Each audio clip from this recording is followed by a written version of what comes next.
for the Trailblazers webinar, first one of the year. The topic for the webinar today is a threat assessment training. It's hosted by our friends over at the Dirigo Risk Management Solutions. I have Abbe and Adam here that I'll hand it over to in just a minute. But first, I just wanted to let everyone know that the webinar today is a little bit different than your traditional one. You'll notice that people are on screen. So Abbe and Adam wanted this to be a bit more interactive. So I welcome you and invite you to turn your camera on if you're in a space where you're able to do so. So we can just make this a bit more interactive. And then at the end of the presentation, there'll be time for questions. So hold on to your questions until the end, or you can put them in the chat if you don't want to forget them as we go along. So without further ado, I'll hand it over to Abbe and Adam to introduce themselves and kick things off. Hey, good morning. My name is Abbe Shabbat, and this is my partner, Adam Gormley. And we are so excited to talk to you guys today. We started a relationship with the Maine Tourism Association based on me instructing a class on de-escalation and conflict resolution in the workplace. And I had a great time at the training, and I loved everybody that I met. And as a result, I was asked to enter into sort of a collaborative with Maine Tourism Association about a topic that is really important to Adam and I. We work for a company called Dirigo Risk Management Solutions, and it is our second career for both of us. Adam started as a game warden in the 1990s, and I started as a Maine State Trooper in the late 90s. And we worked, our paths crossed here and there, but we both had very similar intent in our life. And that was, number one, to live a life of perfect purpose and public service.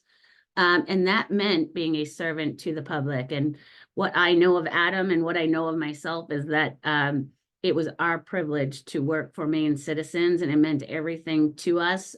For me, it was homicide and offenses against children. And for Adam, it was conservation law enforcement and the intentional violator, as well as rescuing lost and missing in Maine. So after 25 years, Adam and I both retired respectively, and in parallel form. We worked together finding Maine's lost and missing because I operated a cadaver dog, and Adam was the commander of one of the divisions of the Maine Warden Service. So we would see each other in the woods early morning, late nights for 25 years. And just randomly, both of us felt a calling after we retired to continue serving the people that we were so lucky to have served for 25 years. And that turned into our positions at Dirigo Risk Management. We are here today to talk to you about active shooter response training. And it's really just a sampling of some of the concepts that we introduce, and some of the information that we give you is statistically based to help you draw logical conclusions about what Adam and I are hoping you will do at the end of this training, which is become a little bit more situationally aware and give yourself permission to think about what you're going to do if a violent threat is in front of you, and what are your choices. And that's such a scary concept. It's really difficult to even want to go there. We're all dealing with the stresses of life and work and family and relationships and finances, and we're doing so in a culturally sort of erratic time. But we have to take ownership, and Adam and I employ subject matter experts. He and I are also both nationally certified instructors, and it is truly our privilege to give people information to help keep them safe. Adam? What Abbe said. No, it's a big honor for us, and we're excited. We're going to jump right in to the presentation. Love the informality of it all. Really, a lot of people on the screen. If you have a question, we're trying to monitor them all. We got people still coming a little bit, so we're trying to manage the chat room as well as letting people in and out of the room. So if you have a question, flag us, hail us. We can answer them on the fly a little bit.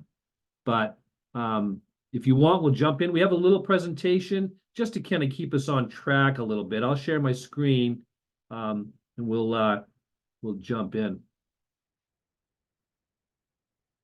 And I want to tell you a little bit about Dirigo Risk Management while we're getting that up. We are a company made up of almost entirely retired law enforcement or law enforcement family or support staff. So we feel like we have a twofold mission. The first is what we can provide to Maine citizens above and beyond our sworn status now that we're civilians.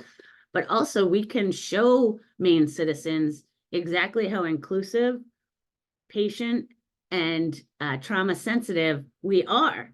And we're still Maine law enforcement. And it's a way to kind of show the other side of what can sometimes look a little cold and a little professional. Yeah, for sure. Want to make sure that we're still making people can still come in. Okay. So can you guys see our screen now? Yeah. Perfect. So you can see as we start into this, one of the things that we try to teach is what have we learned from the past, and what can some of the things that some of the things that we've learned, how do we implement those so we're not continuing to make the same mistakes? And you can see we've broken it down to businesses open to the public, businesses closed to the public, and that just means what's your flow of traffic? Are you a warehouse that makes things in the back that doesn't have customers? Or are you an out front grocery store that people come in and have commerce with in and out? They're pretty similar in nature, but just as you go through there, you can look at it, and it just that let's learn from our pasts. 26% are in a relationship with an employee. Well, so these are your businesses that are open, but as you look at your own workspace, whether it be a hybrid model or whether it be an outward facing or a non-open to the public, what you might find is that you might be both. You might be a business that is open to the public and a business that is closed to the public. But what's important to know is that there are distinctions behind the motivation of the active shooter in reference to what kind of business that you are. Conjointly, if you are a school, you will have a different kind of motivation behind the active shooter phenomenon. And so we have chosen businesses open to the public, hoping that that's the majority of our audience today.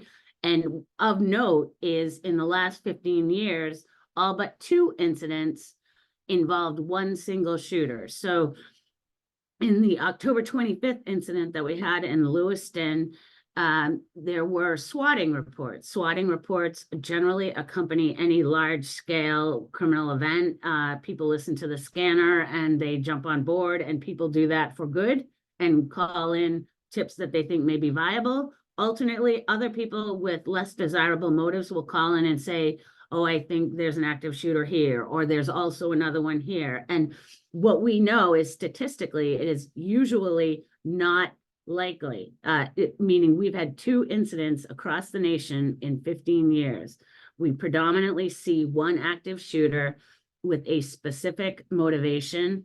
And if you look in the upper right corner, the majority of cases, at least one of the victims was specifically targeted by the active shooter. That stat alone is indicative of the motive behind it, meaning that held true in Lewiston. It holds true in your school shooting events, and it holds true across the board as we look at businesses that have a front door that is open for walk-in service. What I'd like us to think about or consider is the idea of, can you guys see me or just my screen? We can see you. Okay, so I want us to think about what we expect is going to happen and then what really happens, right? And inside that gap, that's our vulnerability. Because if we think to ourselves, well, I don't want to run outside the building because I don't want the second shooter to snipe me. Well, statistically speaking, there isn't a second shooter. So as we go down this journey of what can we do, Now, that certainly doesn't mean there isn't a second shooter. But what it's told us is predominantly in the past, it's probably a safer option if we can get out, if we can learn a little bit and saying, hey, let's go away. Because a big component of what you'll see in our program, it's certainly run, hide, fight, but it's prepare. And how do we prepare? And some of that is by learning at these statistics. What is our active shooter program starts well before there's a threat. If we knew, for example, 26% of the people are involved in a relationship, we could start to implement a policy inside our business that said, see something, say something. We could start to understand what's our visitor management system. If people are terminated, what's our policy in badge retention? How do we collect keys? How do we notify staff that Adam Gormley no longer works here? So that's kind of a key thing of what we're trying to get you to think of is what's our plan? How do we prepare? And the statistics are just one element that show us a fundamental baseline. How can we break down what we expect and what really happens and shrink that?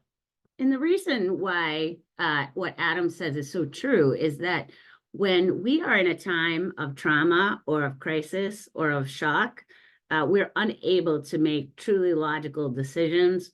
We become animalistic in our behaviors. We lose oxygen in our brain. It moves to our big muscle groups.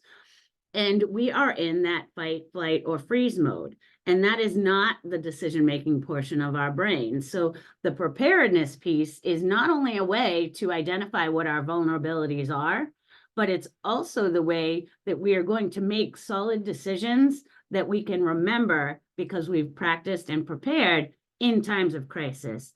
So I ask you to think about if you've ever been in like a fender bender accident, or if you've ever been in a situation where something alarming happened, whether it be an earthquake or not necessarily dangerous at all, but something that rattled you based on what your normal senses were telling you you were going to expect. And think about what that moment felt like, and think about whether you were truly able to make a logical decision in that time. And I know that in my law enforcement experience, responding to scenes that were fluid, or where there was a barricaded felon, or where my life was in danger, I remember it very differently than I will remember this podcast or a regular day at the office with Adam. Everything from the way that memory records it to the decisions that we make in those times of shock are something that we cannot rely on. So we've got to make sure that we're addressing these things in the beginning, before, when we have time to prepare. Let's see, let's advance this. All right. Again, more statistics that just give us an idea of what actually can happen.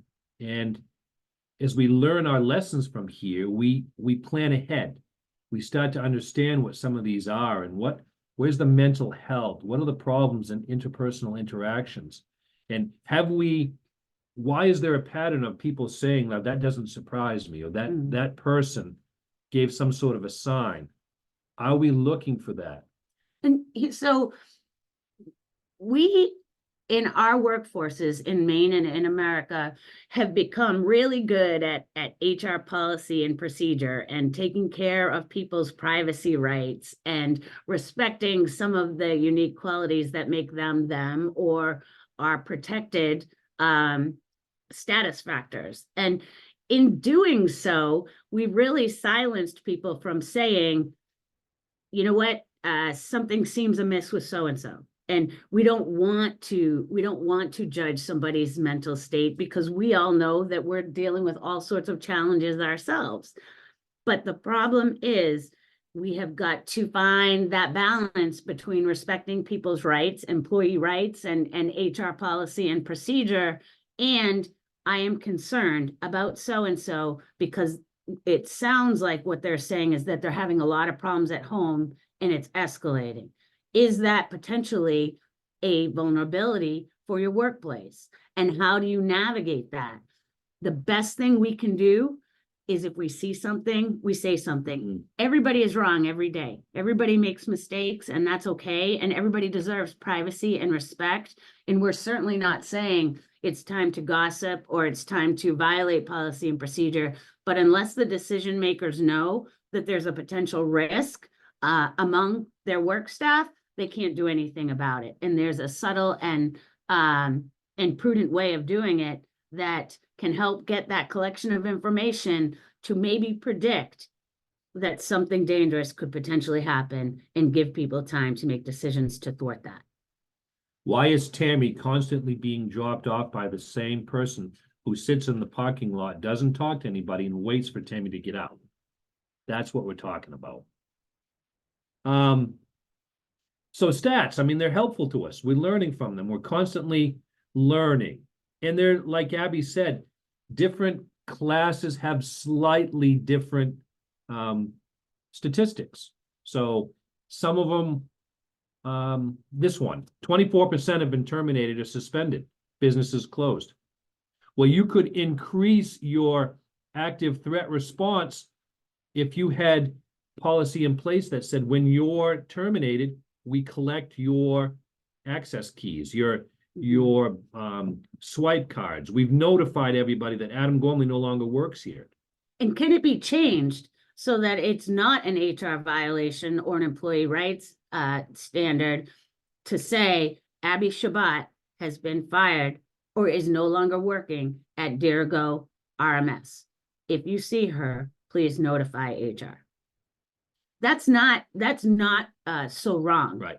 Because we know statistically that when we have a business that's closed to the public, which theoretically our business is not a walk-in, we're on the 3rd floor of an industrial building. We have open elevator access, but there would be no service that we could provide if you came onto our floor.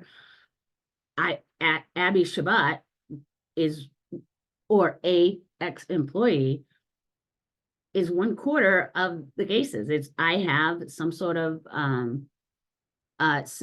problem with my employer. I feel wronged, I feel underpaid, undervalued, whatever it is. And if that is what morphs into the motivation to a business close to the public, that's a potential threat. And maybe the employees need to know that.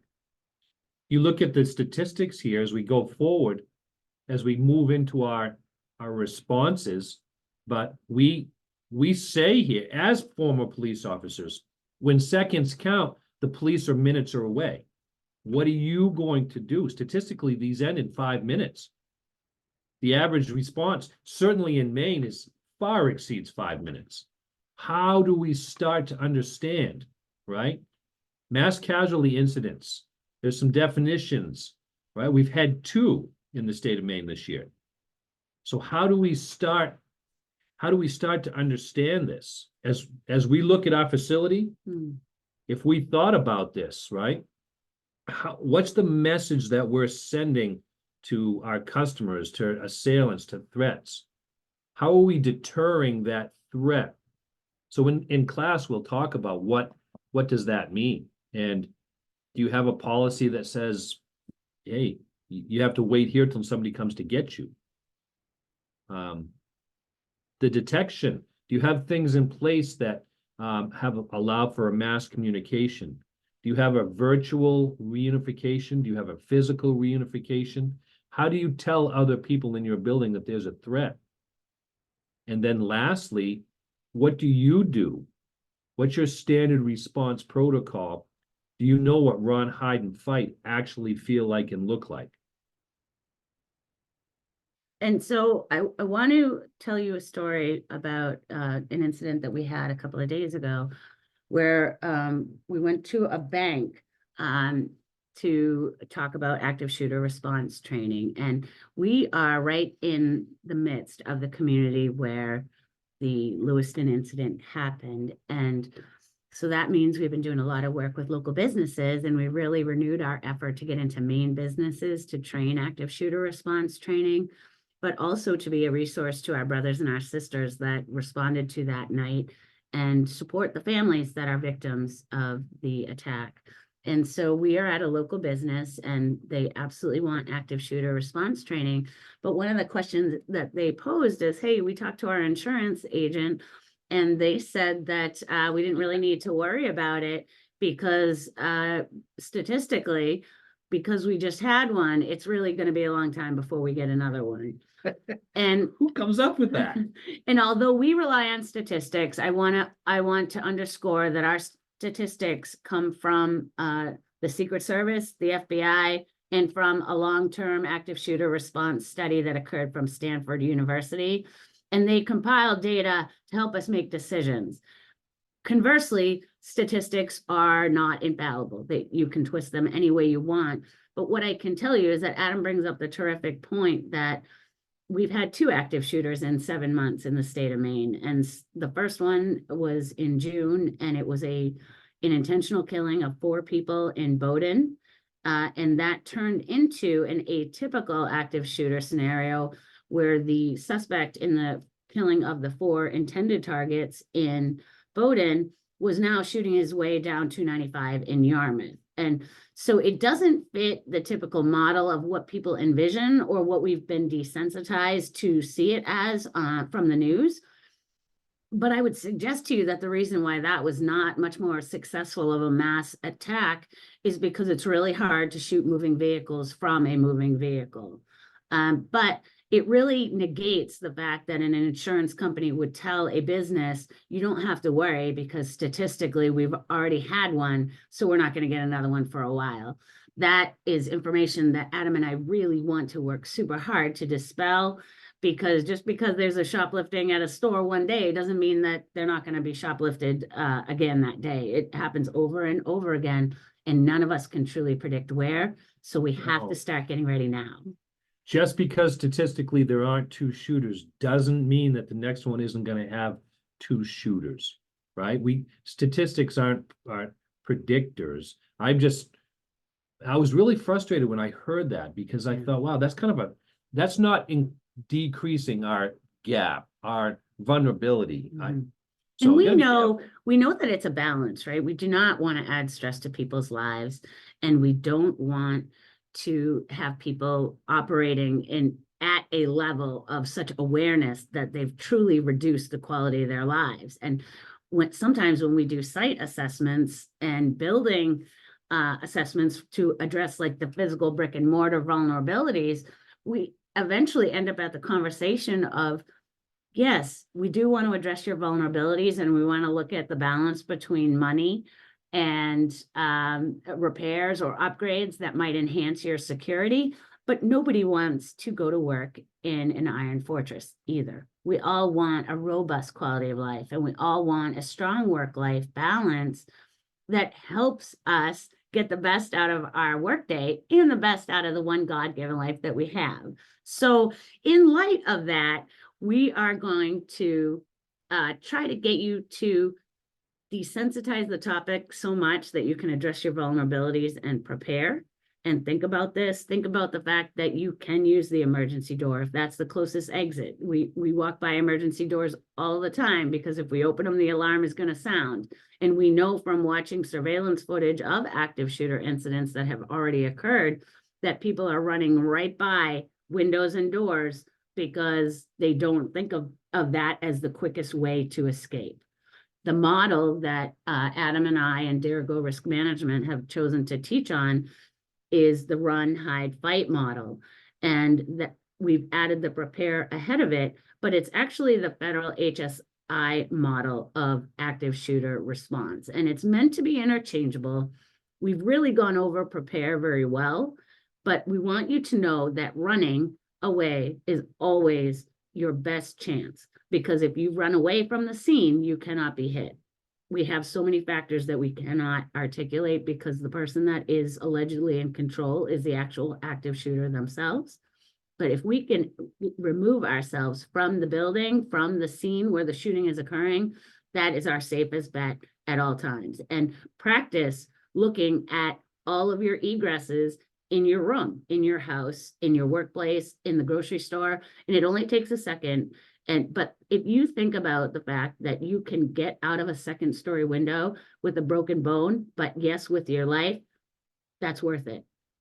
And we, in our training, can teach you how to break a window, how to reduce the fall, all that kind of stuff. But it's critical that you know, you might have to run, you might have to hide, or you might have to fight, but running is always going to be your best option.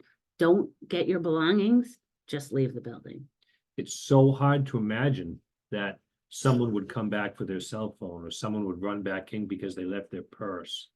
But it, again, without training, without proper thought, and without preparing, these are the things that Abby was talking about when you get to that limbic portion of your brain. You're on autopilot.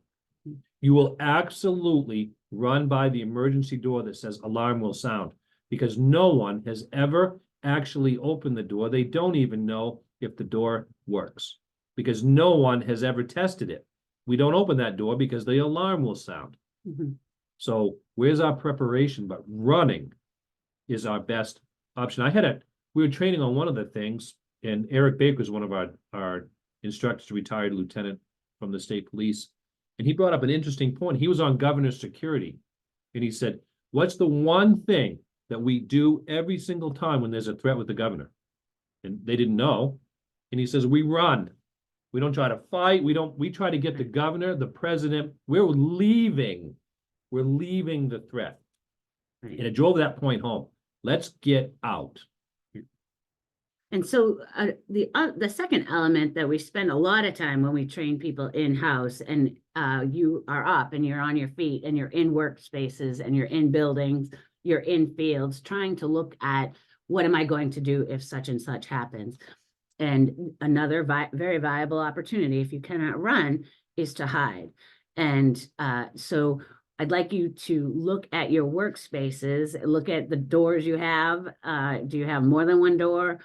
And where can you hide if you need to? It's important that the lights be off. It's important that you be very quiet. It's important that you not be on your phone. And it's important that if at all possible, you find a place where you can barricade yourself and that you can be behind an impenetrable surface for gunfire. That's not always possible. It depends a lot on the type and caliber of weapon that is being used. But look organically at what your options are.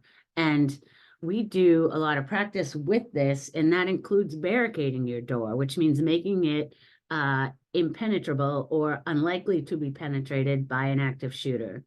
When we talked about motivation of the assailant earlier in this webinar, it is what I mean is the psychological factors that led the person to think that this was the only way for them to resolve an issue, stop their pain, etc.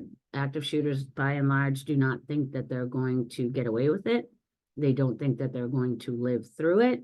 And the information that I gave you comes from a Secret Service study that concluded in 2019 and involved about 70 thwarted school shooters that were interviewed once in custody.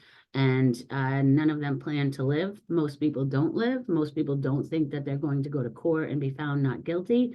This is an end game decision that they're making, which means that they're desperate, which means that we have to make decisions based on somebody that is not logical. There's good things about that, and there are bad things about it. The good thing is that if your door is not easily opened, it is likely that your active shooter will move on, because what they want are mass casualties in the highest numbers possible. That is the intent. And if it takes too much time to open your door, they're going to move on because they want as many targets as possible. So it's important that we really sit down and look at, is it as simple as retrofitting different locks on our doors? Is it as simple as switching out an outward opening door to an inward opening door, etc.? And those are some of the things that we try to unpackage in main workspaces so that we can really optimize the chances that that active shooter is going to move on to the next building, down the street, whatever, so we can get help and save our coworkers. We can train your staff to understand why it's okay to hide behind a curtain. People will say, well, curtains don't stop bullets.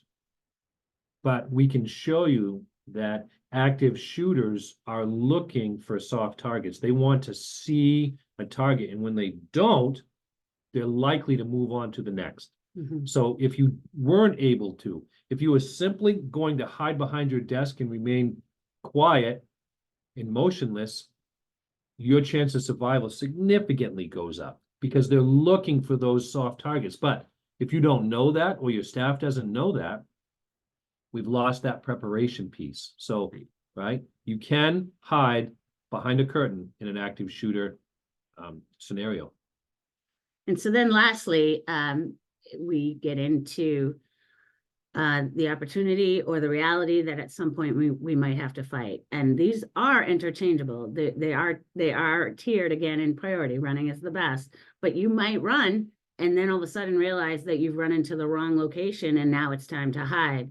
Alternately, you might be hiding and you might be detected, and all of a sudden you will have to fight for your life. And another quick story is when we were in elementary school, we were doing a site assessment at this time to talk about the site vulnerabilities, the brick and mortar vulnerabilities of this school to try and increase its safety for students and staff.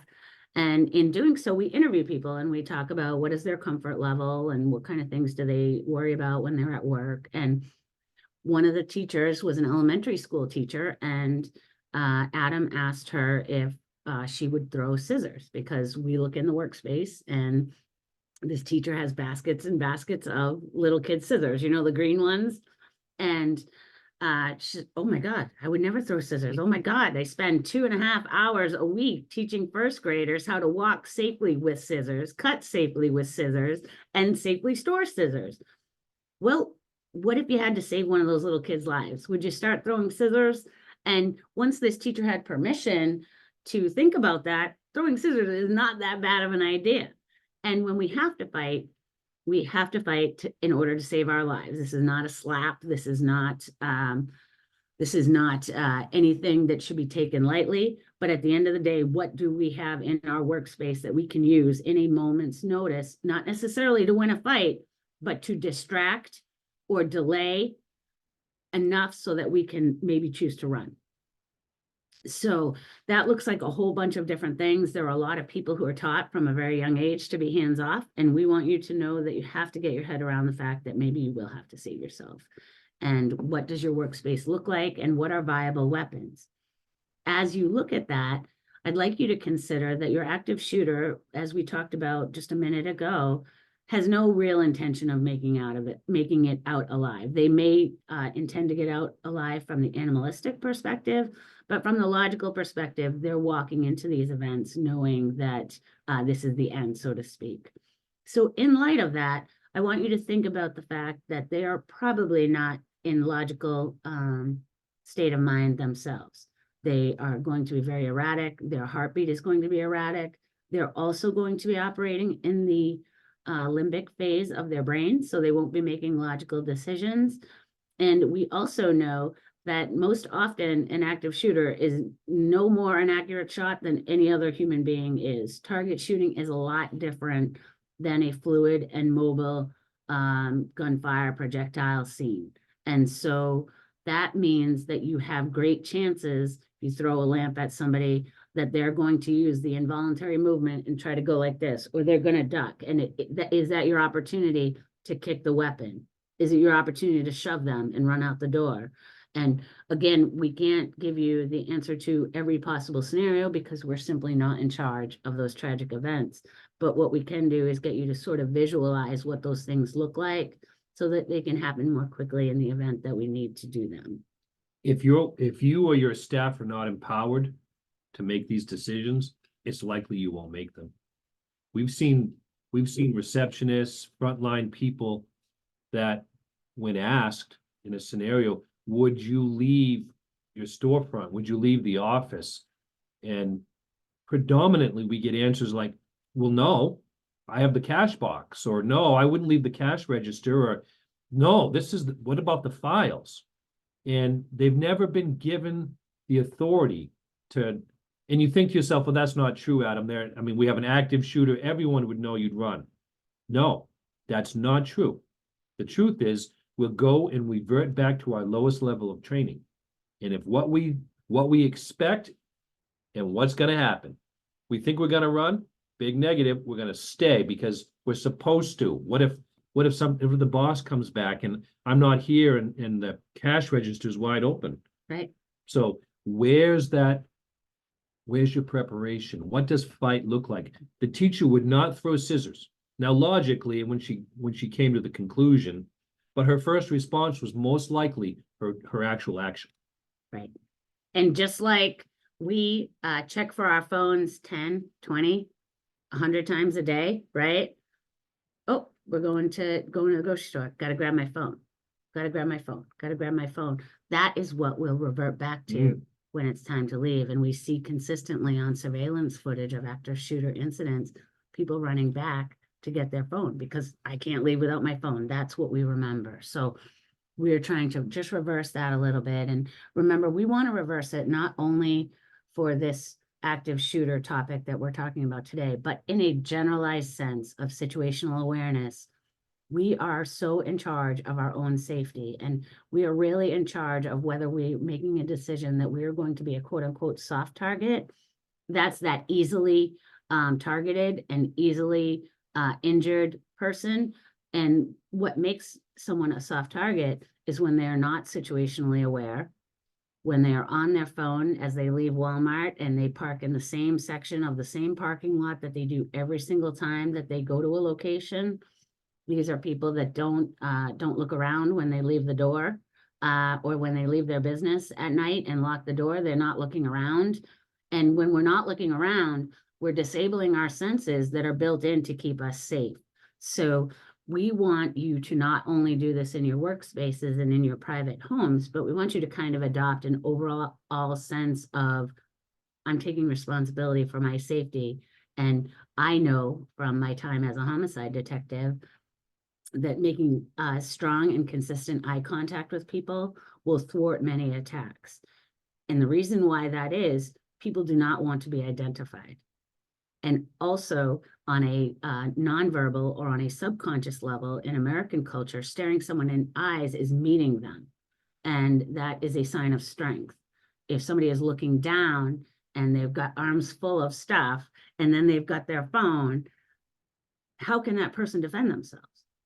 That's how somebody will choose their soft target, right? Whereas if I'm walking down the street at the end of the business day and I have my key between my fingers, right? Because it's a jab tool, not that I want to hurt anybody. I never would ever want to do that, but I don't want to be hurt. And if I'm looking around and if I'm making contact with everyone in that dark alley, I stand a much better chance of surviving. I stand a much better chance of surviving if I park in a different parking spot every time I go to the same place that every Hannaford I go to. I feel like every day of my life, it's a plight of the woman. I feel like if I park in the same spot every time, I am increasing my vulnerability because I have a pattern of conduct that is eventually going to be so comfortable to me that it's going to make me more vulnerable. And additionally, the layers to that, if I'm not noticing that the same guy is parked across from me every single time I'm at the Hannaford every day of my life, I am not doing myself a favor. And I want people to start looking at that to a level that it's measured and works both ways. Watch the people yourselves. Go to places, go to the grocery store and see who's paying attention. Right? When we go to the grocery store, do you know where the back is? Do you know where the exits are? Watch the people in the parking lot. Watch the people driving, for crying out loud.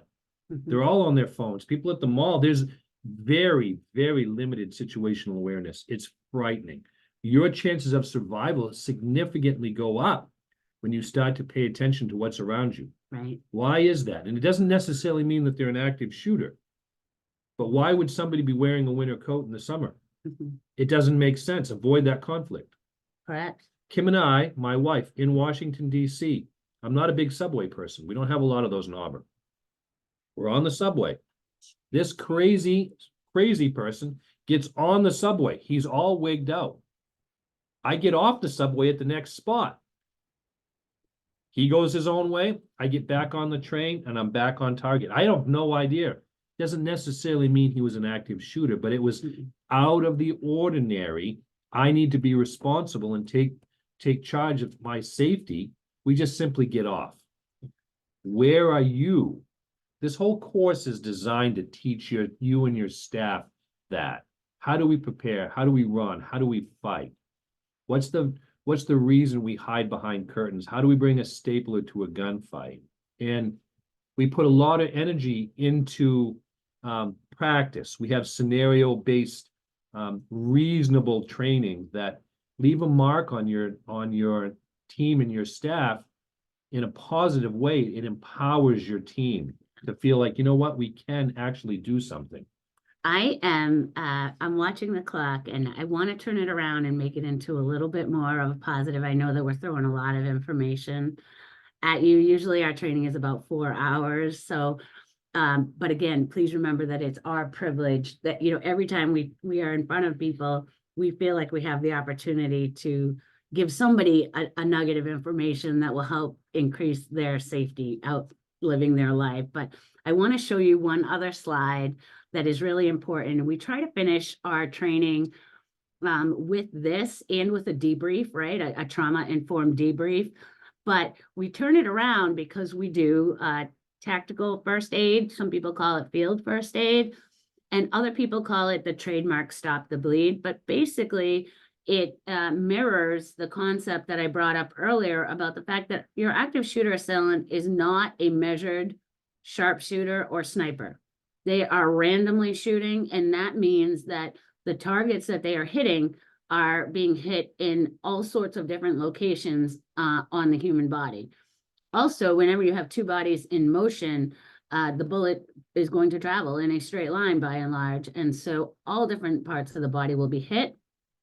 We know that in the last active shooter incident on October 25th, we had 13 injured and 18 passed, but people pass in these active shooter scenarios, they perish because they were not given critical emergency first aid, meaning that if we could get to them quicker, get those tourniquets on, or apply pressure to those wounds, we can stop the hemorrhaging that eventually leads to the blood loss that's incompatible with human life. And so we have developed TAC med kits that we sell in a variety of sizes. Some of them are very portable and in transparent bags so that you can grab them as you're running from the threat. Others are meant to be more station-based items where after the threat has been eliminated or has left, you can then help yourself, your coworkers, your customers, etc., and you can save their lives by having the right equipment and the right training to do so. Because when police arrive at the scene, they are not going to be able to render you first aid. That sounds really confusing and it sounds really inappropriate because we call 911 and we expect help. They are going to be there to eliminate the threat. And that is a really difficult reality to wrap our heads around, but you need to know that until that threat is eliminated, they cannot stop and render aid. So we have to be in charge of administering that critical first aid, that tactical first aid, or that field first aid ourselves. And we have to have the equipment in our workspaces to do that. I feel comfortable in saying we can get you from a 2 or a 3 to a 7 or an 8 with just a little bit of training and a little bit of responsibility to know that you can actually make a difference. If you know how and what to do, you can save lives. You might end up saving your own life. Absolutely. So we are right at that threshold. And let's stop sharing the screen for now. I'll put this back up at the end so you can see where we're at. But we want your question. We want to give Yeah. you the answers to the things that you want to know about or do the best that we can. And if you have a question that we can't answer, we're going to take your name and number down and we're going to get the answer for you. Awesome. Thank you guys so much for presenting on that. I did see one question come in the chat, and it's also a question related to a question that I had while you guys were talking. When during the scenario is it safe to call for help? And then Sheena's question in the chat was, if you're hiding and trying to stay silent, can you text 911 in Maine? Is that available? So the 911 text, I do not think is available in Maine to the standard that the rest of the nation would think it would be. It is always okay to call 911 and leave an open line unless it is going to give up your location.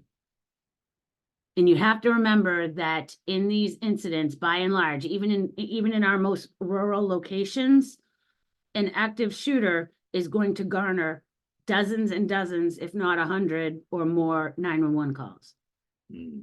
The reason for that is active shooters, again, by motive, have to find locations where there are plenty of targets. It is not going to be an active shooter scenario if they're walking through the woods and it's a random murder. That's not an active shooter. An active shooter, by very nature, has to occur where there is a large contingency of people.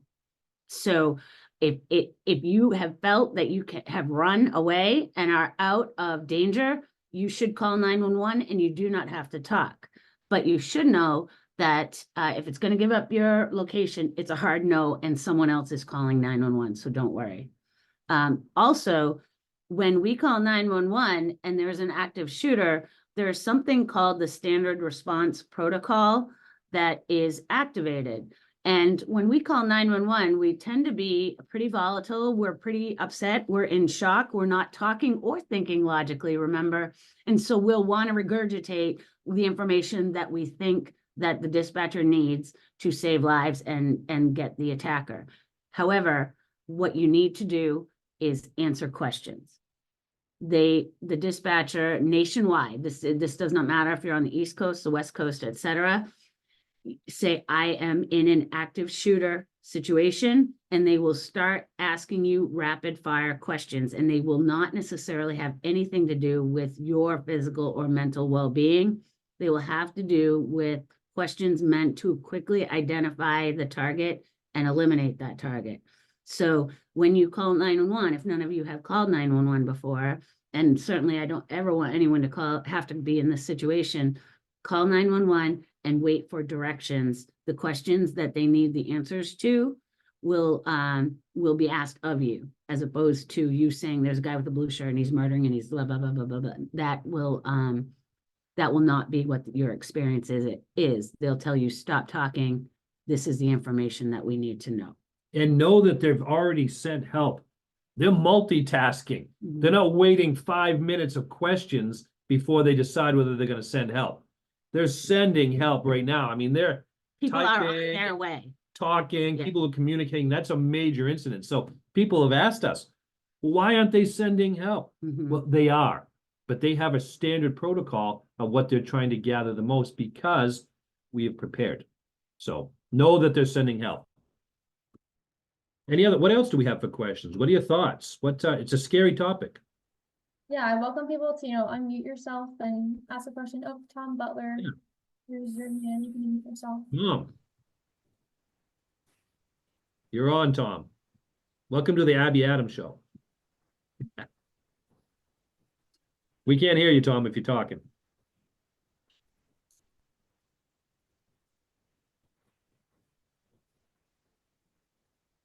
Howie Carr would have already moved on, Tom. Okay, one question here. It is true. It is not if there seems to be an accident that might include both medical and safety issues. The safety of the people will be first. I don't know exactly the context of that. Obviously, 99.9% of all police responses, the very first thing we do is address the health and safety of the citizen that we are being called to respond to. In active shooter, it is exactly the opposite. Because with assault rifles now that have magazines that carry 150, 250 military grade magazines, that is a lot of gunpowder that can be shot almost instantaneously in rapid succession.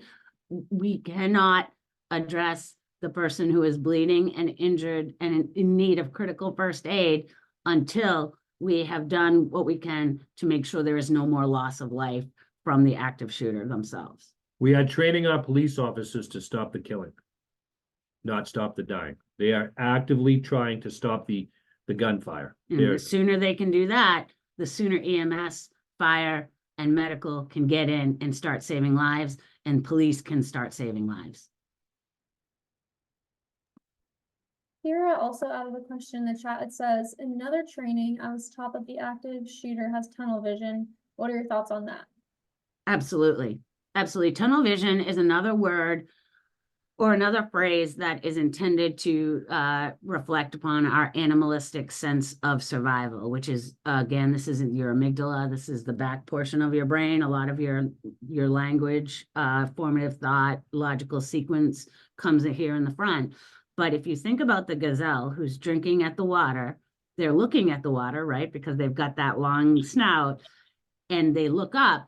It's not because they saw the lion, it's because they sensed the lion, right?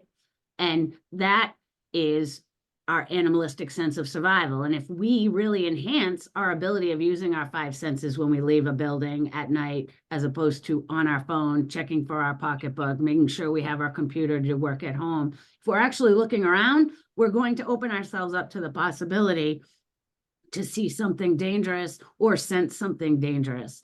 When we have tunnel vision is when all we can see is the accident in front of us.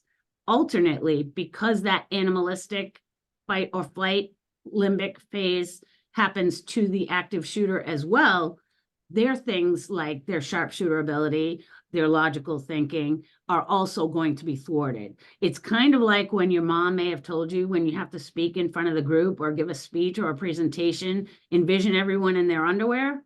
That's kind of what it's like. We want you to envision the fact that although the active threat is the one with the firearm, they are not impenetrable and they are not invulnerable. You can win and you can survive, but you have to understand that they are an opponent that needs to be taken down. We're taking advantage of his tunnel vision. Correct. We're hiding under a desk. He's looking for soft targets. We're hiding behind a curtain, motionless. We're taking advantage of his tunnel vision as he moves on. Now, why do I say he? Because statistically speaking, they're men. So, right, we're taking advantage of that tunnel vision, but yes, very focused, very scared, very tunneled vision to our advantage. So here's the next question. This one is from Trisha. Where is the best place to learn first aid training? The question is to everyone, but I can tell you that we have subject matter experts that teach tactical first aid. We also sell all the kits in a variety of sizes. If you don't want to go with us, our suggestion would probably be to open it up to the group, but also say, make sure that your training is a tactical training, not a Red Cross first aid or a CPR. Those are not the types of trainings that you're looking for. You are looking for one when you're at a mall and there's an active shooter. Can I use my belt as a tourniquet to save a complete stranger who's been critically injured while the police clear the building? Make sure it says tactical or it says field or scene first aid. It's a great question. TAC med kits were mentioned. How's that different from a regular first aid? First aid kits typically don't have sucking chest wound gauze. First aid kits don't typically have a tourniquet. They don't have clotting gauze designed for mass casualties. And they don't have suture kits. Right. So basically, when people are hemorrhaging and dying from blood loss, as opposed to an accurately placed life-ending bullet wound, they're bleeding out. And if they're bleeding out on the extremities, a tourniquet is absolutely imperative and can stay on the arm, leg, etc., for great lengths of time. It cannot go around your neck under any circumstances. We do not tourniquet necks. Also, when we get torso wounds, by adding what we call a quick clot or stuffing it with a quick clotting bandage, we can stop that bleeding so internal injuries do not continue. Another first aid kit would be more like your Band-Aids and your antiseptics and things like that. These are sort of your fundamental, hardcore, stopping hemorrhaging equipment with gloves and tourniquets so that you can stabilize somebody with that life-threatening injury until they can get help. I see Alice Awesome Adventure. She put a link up there in the chat. Tom also chimed in because we couldn't hear him earlier, but he said statistically, wouldn't chances increase for another active shooter scenario in Maine now that we've had 2 in 1 year? Would there be a copycat scenario? So, active shooters definitely have a copycat nature. There is no way to give any probability of when it will happen next. That would be incorrect for us to say, but what we can say is that we need to understand that it is a reality here. And for a long time, we've been saying that. For a long time, we've been training that way.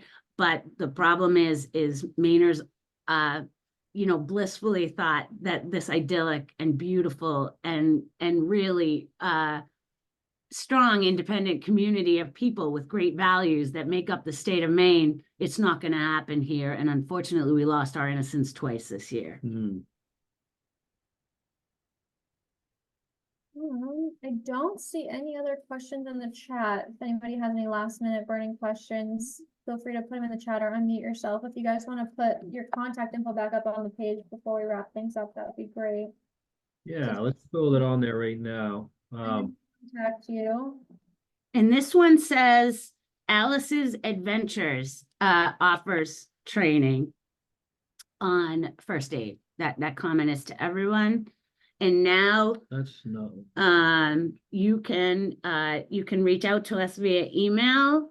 We didn't put our cell phone up there, but you can give us a call anytime at 207-441-9939, or you can visit us at dirigorms.com.